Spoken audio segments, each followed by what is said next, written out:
Parararara, para, pararara, pa, parara, pa, pararara, para, tara.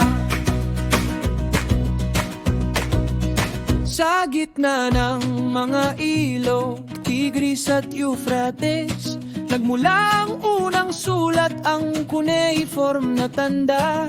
Mula sa Mesopotamia ang salita'y lumaganap, patungo sa India, sa China at iba pang dako. Ang Silk Road ay hindi lang tela at pinto ang dala, kundi karunungan, pananampalataya at kultura.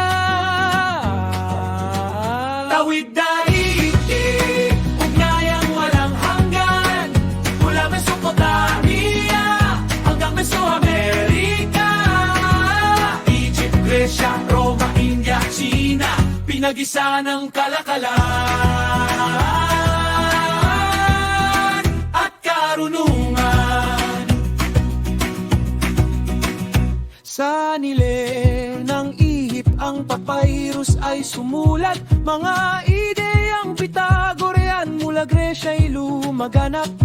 Roma ay nagtayo ng mga daanang nagdurugtong, mula Europa, Asia hanggang sa malayong kontinente. Sa Mesoamerica, ang Maya at Aztec may sariling sulat, astronomiya at sining. Hindi man direktang nagkita, ang bituin at araw ay iisa lang, sinaglamang. Tawid daigdig, ugnayang walang hanggan, mula Mesopotamia hanggang Mesoamerica.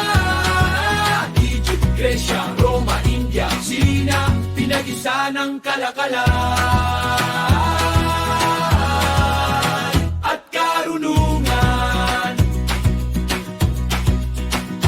Ang sinaunang mundo ay hindi hiwalay, sa bawat sulat, tela at alahas na pinagpalit na buo ang ating kasaysayan. Isang daigdig, isang lahi, isang kwento.